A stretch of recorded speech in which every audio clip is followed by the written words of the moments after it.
Grab a cup of coffee and start your day with Change Your Attitude, Change Your Life.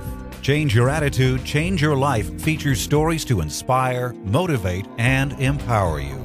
Live your best life now. Listen, learn, think, and decide. Change your attitude, change your life.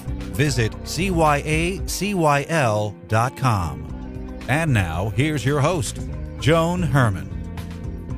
Welcome to Change Your Attitude, Change Your Life. You're listening to us in your neighborhood, from coast to coast, and around the world. Thanks for tuning in. I'm Joan Herman, author, speaker, and your host. For 4 years, Change Your Attitude, Change Your Life has been bringing you interviews with some of the most inspirational and influential people in the world. It's our goal to educate and empower you so you can live your best life now. Thanks for taking time for yourself, and thank you for letting us be a part of your life. We have another great show for you today. 25 years ago, when today's guest, Ester Nicholson, looked in the mirror, she saw a broken woman, a teenage mother addicted to crack, food, and abusive relationships. Today, Ester is an acclaimed healer with a breakthrough spiritual approach to the 12-step recovery process. She's author of the book, Soul Recovery, 12 Keys to Healing Addiction. She's here today to discuss the process that saved her life, a process that can help others achieve recovery through self-realization and empowerment. In addition to being an author and speaker, Ester is a vocalist who's completed 2 world tours with Stewart and Bette Midler. She's appeared on Oprah, The Tonight Show, The View, Good Morning America, and Ellen. Welcome, Ester. Thanks for joining us today. Thank you so much, Joan, for having me. I'm delighted to be here. I'm delighted to have you here. Your book was such an inspiring book to read, and you open the book with this short story. I've done it again. When all the drugs were gone, I took my last $20 to the drug dealer's house. I just needed one more hit, then I'd be done. My frightened little daughter and I left the drug dealer's house, walking down the street at 4 a.m. The shame came pouring out of me, and I cried hysterically. "Mommy, we'll never do this again, baby. I'm very sorry." She looked at me with hope and disbelief all at once. She already knew we'd come this way again, and we did. Ester, how did you go from being the daughter of a Baptist minister to an unwed teen mother that was addicted to drugs? Right. Very good question. Yeah. Well, you know, and it is because, Esther, as I tell my kids when I give them the speech, no one ever sets out to be a drug addict. No one has this in their life plan, and it can happen to anyone, and it happened to you. So what was that process? How'd you get from point A to point B? Well, I don't think I was ever at point A. Well, there was a point when I was at point A, but that's the part of all of us that we forget and that we become blocked from, which is our soul. But, you know, being a minister's daughter really didn't have a lot to do with my being at point A.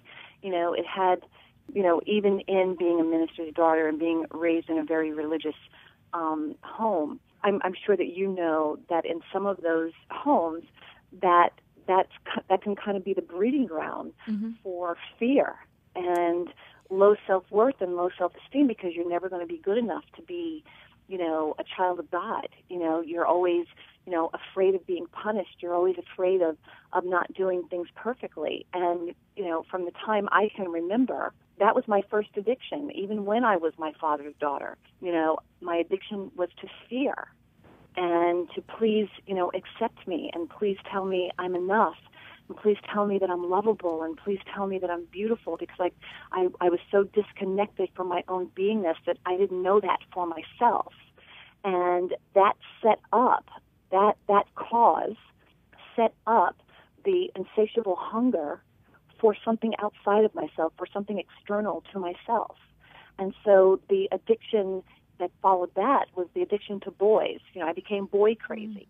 You know, that I was addicted to, you know, the friends that my peers, you know, in school. Please accept me. Please pick me to be the first one on the volleyball team instead of the last one being picked. And then, of course, that you know, evolved into drug addiction. So my addiction didn't start all of a sudden I was this wonderful minister's daughter with this happy life, and then all of a sudden I was a drug addict. I was a drug addict waiting to happen. During this time, you became pregnant and you had a daughter. How old were you when you had your child? I was 17 when I had my daughter. And then what were you going through at that time? Were you in full-blown addiction when you had the baby? No, not in full-blown drug addiction, but I was in full-blown addiction. I was in full-blown being disconnected from my soul and suffering from such low self-esteem and such low self-worth. And, that's why I got pregnant at 16 years old, being with a boy that didn't love me. And I didn't know anything about love and looking for love in all the wrong places. My dad, who was the love of my life, died when I was 5 months pregnant. And it was just the worst time in my life. So no, at that juncture, my drug addiction had not taken over my life. But I was, like I said, the addiction, the cause of addiction was so prevalent in my life. It was so running my life. So I was a drug addict just waiting to happen, waiting for the right drug that was going to take me totally down to my knees. Esther, what were some of your darkest moments? Well, that depends on what part of my life you're talking about. Uh-huh. Okay. Well, what were some of the dark moments that led you to say, enough is enough, I need help, and I have to change my life? I had so many of those dark moments, and, one of the dark moments you read about from the excerpt in my book, that was an excruciatingly dark moment. You say you had a number of dark moments, and I'm sure that there are people out there that are dealing with addiction and different types of issues, have those moments, and they say when they do, this is it, I'm making the change. Have you tried, prior to when you were really successful, did you try each time to change and then have a setback? Oh, absolutely. Absolutely. And I think that's the tragedy of addiction, and that's the beauty of addiction, is to attempt over and over and over again to give up an addiction based on your self-will and willpower, only to come to the realization that you can't, no matter what, no matter how much you may want to stop, you can't. I can't tell you how many times I threw away the drugs and flushed them down the toilet and had people hold money for me and, all of that stuff, saying I'll never, ever, ever do it again, just to end friendships, because it's like, I want my money back right now, and they're like, no, Esther, you told us to hold the money so that you wouldn't do drugs. And like, I threatened people and call the cops on them, and, because the addiction would just take over. So yeah, I many, many, many times for 2 years, I had tried to give up drugs. What was the difference the last time? What made you be able to make the transition and get through recovery? For me, I think just seeing, like really getting it, that I can't stop on my own. And that last time that insatiable hunger took over, and I was on my way to go get drugs, I hopped in a taxi to go get drugs. And this taxi pulled over on the side of the road. And he turned around, and he looked at me in the back seat, and he said, young lady, please don't kill yourself today. You don't have to live this way anymore. And I looked in that man's eyes, and I knew that if I continued on the path, if I made him drop me off where I wanted to go to get my drugs, I knew I was going to die that day. Something in my soul, that intuition just knew this was it. This was it. And it wasn't so much that I was afraid of dying, Joan. I just couldn't live that way for another day.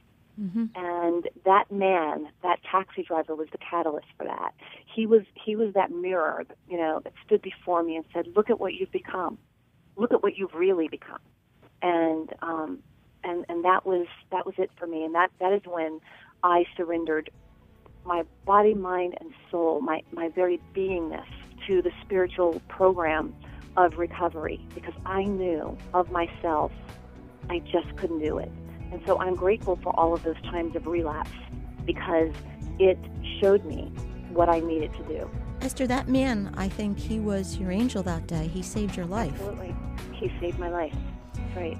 Esther, we're going to take a break for this week's Good Life Tips. Stay with us for information to help you make the positive life changes that we talk about on the show. When we return, I'm going to talk to Esther about the program that she worked and her 12 steps to recovery. This is Change Your Attitude, Change Your Life. Stay with us. We'll be right back. Welcome back to Change Your Attitude, Change Your Life. I'm Joan Herman. Our guest today is Ester Nicholson, author of the book, Soul Recovery, 12 Keys to Healing Addiction. Esther, before break, we were talking about the moment in your life that really, really saved your life, what you needed at that point to be able to go through recovery and sustain it. And you found a program that was really, I say saved you. I mean, you've been able to work it, and you've been able to heal a lot of other people through it. So what is this program? How did you develop it? And what's so special about it? Well, what's so special about it is that it is an expansion of the 12 steps of recovery. It's not in lieu of the 12 steps of recovery. It is a unification of the 12 steps of recovery and universal spiritual principles. So the 12 steps of recovery are designed to take us to a certain level of healing, and that's what they're designed to do. But they are not designed to go deep, deep, deep underneath the hood of all of those childhood traumas that we come into recovery with. It's not designed to really deal with those issues of low self-worth and self-esteem. And they don't take God out of the sky, out of the churches, out there somewhere, and place it within your very own beingness. The 12 steps talk about prayer and meditation, and that's wonderful. And, the first 10 years of my sobriety absolutely saved my life. But they don't show you how to pray and meditate. They don't show you how to turn your will and your life over to the care of this power and presence that we call God. And so that's when, at 10 years of sobriety, something started missing for me. And I had to go deeper. And I found New Thought metaphysical teachings, and I totally surrendered into that, just like I surrendered to the 12 steps. And I was like, wow, something's missing here too. But with the 12 steps and New Thought teaching, and the 12 steps with New Thought teachings creates a complete spiritual practice that totally took me to a whole nother dimension of healing and reconnection to my soul. And that's why my book is called Soul Recovery. It recovers that which has been lost in your own mind and in your own heart. It restores you back to the truth of who you were always intended to be in the first place. Esther, so that's what Soul Recovery is about. Esther, can you give us an example of something from your program that was able to heal you from everything that you said it was an addiction waiting to happen? What spiritual step, philosophy, whatever from your program did you bring into your life that you think had a major influence on you? Something that someone can do today.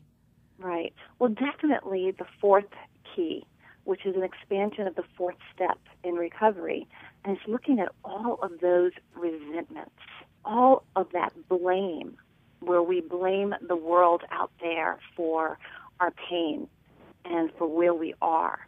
And we hold the world out there accountable for our happiness and our good.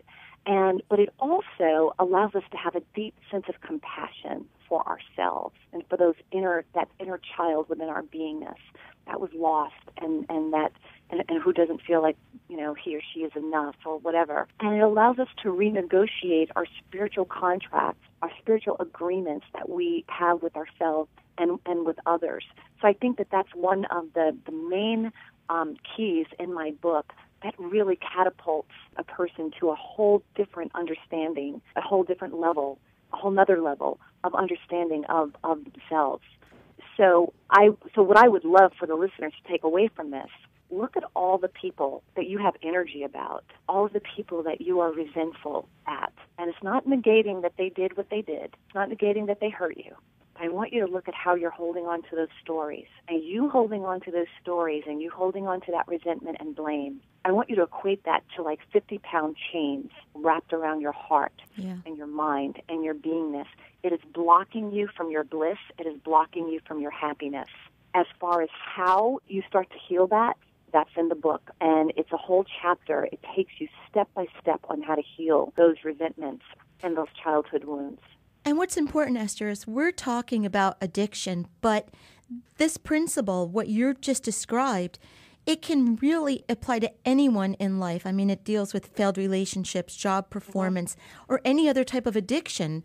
That key right there that you mentioned, it really can apply. Anybody can use that to live a more blissful, joyful life. So that is a wonderful key that you just presented. So thank you for that. Yeah, well, every key is designed to do that, Joan.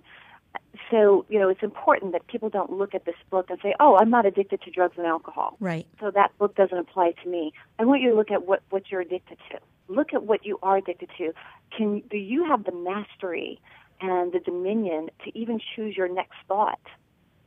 in this next moment? Is it a positive thought or is it a negative thought? Most people want to think positively, but they're so addicted to thinking negatively that the negative thought patterns have become their dominant way of being. That's an addiction. The addiction to recycling the same unhealthy relationships with men or women over and over and over again. It feels like a drug. It doesn't look like cocaine or alcohol, but it's just as devastating, is it not? Esther, what would you say to someone who is dealing with a loved one that is addicted, perhaps a parent, a spouse, a friend? What would you say? How can they work with this person to help and heal? Well, the first step in dealing with someone else who's addicted, it really depends on what your relationship is with them.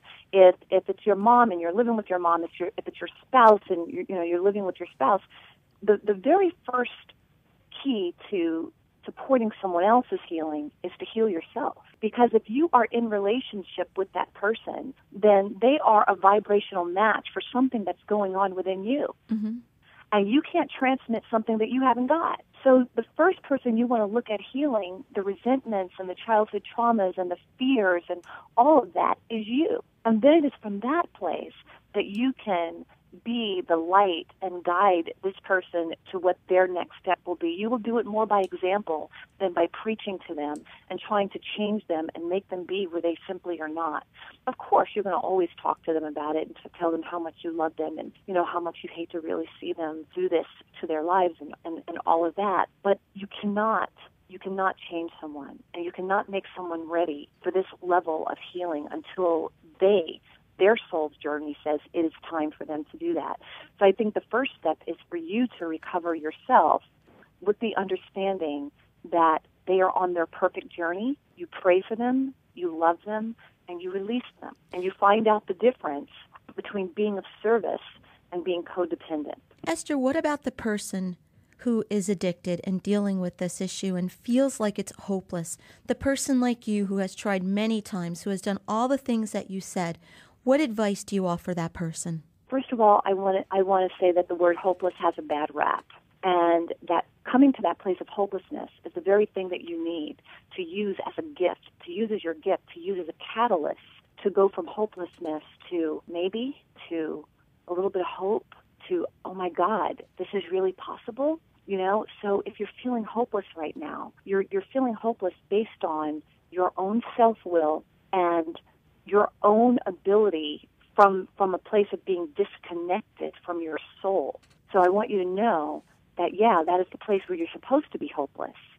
But if you just reach out, start to experiment with something different than you're doing today, and just watch. It might be, a very slight shift at first, but you will experience a shift going on with you and be like, whoa, okay, so let me try it again tomorrow and let me experience another shift until you finally come to a realization of, oh, this stuff really works.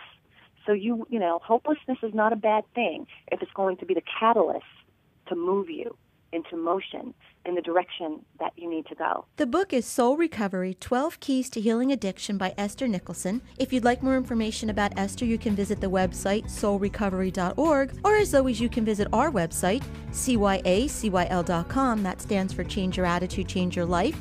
While on our site, listen to past shows as podcasts, read the digital magazine, sign up for our mailing list, take part in the book club, and be sure to follow the show on Facebook and Twitter. Esther, thank you so much for spending time with us today. As I said in the beginning of the interview, this is a very important topic, and I think that there are a lot of people that are dealing with various types of addictions. The information you've presented in your book can really, really have such a positive impact on so many lives, and I hope that someone is listening to what we discussed today and that they take that first step to recovery. And I hope that just one thing that was said gives someone the strength to move forward. So thank you for being here. Thank you so much, Joan. This is Change Your Attitude, Change Your Life. I'm Joan Herman. Thanks for tuning in.